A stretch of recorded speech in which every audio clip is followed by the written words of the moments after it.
Hello everyone, मैं प्रदीप कुमार आगाज IAS institute में आप सभी का स्वागत करता हूं। तो आइए आज के इस वीडियो में हम लोग बात करने वाले हैं भारतीय राजनीति से रिलेटेड यूपीएससी के प्रीलिम्स और मेंस में आज के जितने भी टॉपिक हैं हम आप लोगों के लिए लेकर आए हैं। तो चलिए देखते हैं। तो देखिए, प्रीलिम्स के लिए जो टॉपिक है वो सर्वे ऑफ इंडिया, बेलागवी और राज्य पुनर्गठन अधिनियम 1956 और महाजन आयोग और लुसाई हिल्स, खासी और जयंतिया हिल्स है और भारतीय संविधान का अनुच्छेद 131। और मेंस के लिए जो टॉपिक है वो भारत में राज्यों के बीच सीमा विवाद और अंतरराज्यीय परिषद। तो आइए हम यूपीएससी के प्रीलिम्स और मेंस के इन सभी टॉपिक के बारे में पूरे विस्तार से चर्चा करते हैं। तो आइए देखते हैं चर्चा में क्यों है। तो देखिए, हाल ही में असम और अरुणाचल प्रदेश के बीच वर्ष 1972 से चले आ रहे सीमा विवाद का अस्थायी समाधान हो गया है। असम और अरुणाचल प्रदेश 804 किलोमीटर लंबी सीमा साझा करते हैं। समझौते के प्रमुख बिंदु क्या है, आइए देखते हैं। इस समझौते से ऐतिहासिक परिप्रेक्ष्य, जनसांख्यिकी प्रोफाइल, प्रशासनिक सुविधा, सीमा की निकटता और निवासियों की आकांक्षाओं को ध्यान में रखते हुए दोनों राज्यों के बीच 700 किलोमीटर से अधिक की सीमा को कवर करने वाले 123 गांवों से संबंधित विवाद का समाधान होने की उम्मीद है। यह अंतिम समझौता होगा जिसके अंतर्गत कोई भी राज्य भविष्य में किसी भी क्षेत्र या गांव से संबंधित कोई नया दावा नहीं करेगा। समझौते के बाद सीमाओं का निर्धारण करने के लिए दोनों राज्य सरकारों के प्रतिनिधियों की उपस्थिति में सर्वे ऑफ इंडिया द्वारा एक विस्तृत सर्वेक्षण किया जाएगा। भारत में राज्यों के बीच अन्य सीमा विवाद क्या है, आइए देखते हैं। सबसे पहले हम लोग कर्नाटक एवं महाराष्ट्र के बीच देखते हैं। तो उत्तरी कर्नाटक में बेलगावी, करवार और निपानी को लेकर सीमा विवाद काफी पुराना है। 1956 के राज्य पुनर्गठन अधिनियम के अनुसार जब राज्य की सीमाओं को भाषाई आधार पर पुनः तैयार किया गया तो बेलगावी पूर्ववर्ती मैसूर राज्य का हिस्सा बन गया। यह अधिनियम न्यायमूर्ति फजल अली आयोग के निष्कर्षों पर आधारित था जिसे 1953 में नियुक्त किया गया था और इसने 2 वर्ष बाद अपनी रिपोर्ट प्रस्तुत की। महाराष्ट्र का दावा है कि बेलगावी के कुछ हिस्से जहां मराठी प्रमुख भाषा है को महाराष्ट्र में ही रखना चाहिए। अक्टूबर 1966 में केंद्र ने महाराष्ट्र, कर्नाटक और केरल में सीमा विवाद को हल करने के लिए महाजन आयोग की स्थापना की।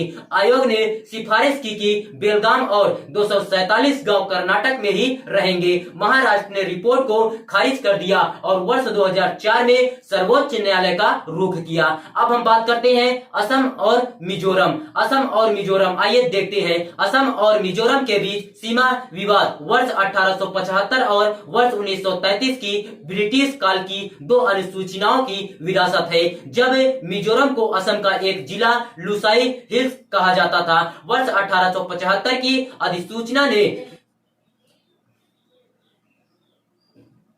कछार के मैदानों से तथा लुसाई हिल्स और मणिपुर के बीच अन्य सीमांकित सीमा से अलग कर दिया, जबकि मिजोरम विद्रोह के वर्षों के बाद वर्ष 1987 में ही एक राज्य बन गया था। यह अभी भी वर्ष 1875 में तय की गई सीमा पर जोर देता है। दूसरी ओर असम वर्ष 1986 में 1933 की अधिसूचना के आधार पर सीमा का सीमांकन चाहता था। हरियाणा, हिमाचल प्रदेश, आइए देखते हैं। दोनों राज्यों के बीच सीमा विवाद को लेकर परवाणु क्षेत्र सुर्खियों में रहा। यह हरियाणा के पंचकुला जिले के निकट है और हरियाणा ने हिमाचल प्रदेश में भूमि के कुछ हिस्सों पर अपना दावा जताया है। अब हम बात करते हैं हिमाचल प्रदेश और लद्दाख के बीच। तो देखते हैं, हिमाचल प्रदेश और लद्दाख, लेह तथा मनाली के बीच के मार्ग के एक क्षेत्र सरचू पर दावा करते हैं। यह एक प्रमुख बिंदु है जहां यात्रीगण इन 2 शहरों के बीच यात्रा के दौरान रुकते हैं। सरचू हिमाचल के लाहौल तथा स्पीति जिले और लद्दाख के लेह जिले के बीच में है। मेघालय, असम। अब हम बात करते हैं मेघालय और असम के बीच। असम और मेघालय के बीच सीमा को लेकर समस्या तब शुरू हुई जब मेघालय ने पूर्वोत्तर क्षेत्र क्षेत्र पुनर्गठन अधिनियम 1971 को चुनौती दी, जिसके तहत मिकिर हिल्स अथवा वर्तमान के कार्बी आंगलोंग जिले के खंड फर्स्ट और सेकेंड असम को सौंप दिए गए थे। मेघालय का तर्क है कि जब वर्ष 1835 में दोनों खंडों को अधिसूचित किया गया था, तब ये दोनों खंड तत्कालीन संयुक्त खासी और जयंतिया हिल्स जिले का हिस्सा थे। तो चलिए अब हम बात करते हैं असम और नागालैंड के बीच। तो वर्ष 1963 में नागालैंड राज्य के रूप में स्थापित होने के तुरंत बाद सीमा संबंधी विवाद की शुरुआत हो गई। नागालैंड राज्य अधिनियम 1962 के तहत वर्ष 1925 की एक अधिसूचना के अनुसार राज्य की सीमाओं को परिभाषित किया गया था, जब नगा हिल्स और तुएन सांग क्षेत्र NHTA को एक नई प्रशासनिक इकाई में एकीकृत किया गया था। हालांकि नागालैंड सीमा रेखांकन को स्वीकार नहीं करता है और उसने मांग की है कि नए राज्य में उत्तरी कछार और नगांव जिलों में सभी नगा बहुल क्षेत्र शामिल होने चाहिए। राज्य के तुरंत बाद असम और नागालैंड के बीच तनाव बढ़ गया, जिसके परिणाम स्वरूप वर्ष 1965 में पहला सीमा संघर्ष हुआ। इसके बाद क्रमशः वर्ष 1968 में, 1979 में, 1985 में, 2007 और 2014 में सीमा पर दोनों राज्यों के बीच बड़ी झड़पें हुई। भारत में सीमा विवादों के समाधान के अन्य तरीके क्या है, आइए देखते हैं। सबसे पहले हम लोग समझते हैं अनुसूचित जाति के विशेष मूल अधिकार क्षेत्र के माध्यम से। तो देखिए, भारत के संविधान के अनुच्छेद 131 के अनुसार सर्वोच्च न्यायालय के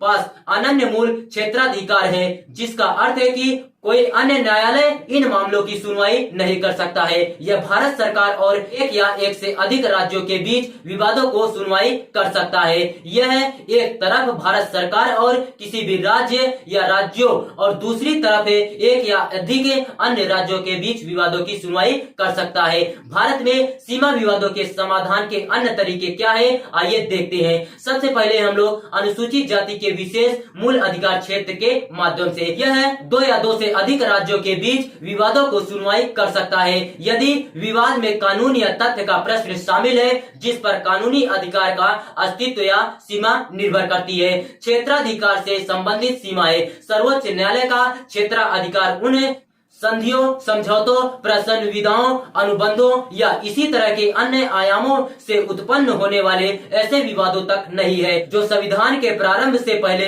दर्ज किए गए थे या इसके द्वारा ऐसा प्रावधान किया गया है कि इसका क्षेत्राधिकार ऐसे विवादों तक विस्तारित नहीं होगा। अंतर्राज्यीय परिषद द्वारा आइए देखते हैं। संविधान का अनुच्छेद 263 राष्ट्रपति को अंतर्राज्यीय परिषद स्थापित करने का अधिकार देता है। यह राज्यों के बीच चर्चा और विवादों के समाधान के साथ साथ राज्यों या संघ एवं एक या अधिक राज्यों के बीच सामान्य हितों से संबंधित विषयों पर चर्चा हेतु एक मंच के रूप में कार्य करती है। वर्ष 1990 में राष्ट्रपति के आदेश के माध्यम से अंतर्राज्यीय परिषद की स्थापना की गई थी। वर्ष 2021 में इस परिषद का पुनर्गठन किया गया था।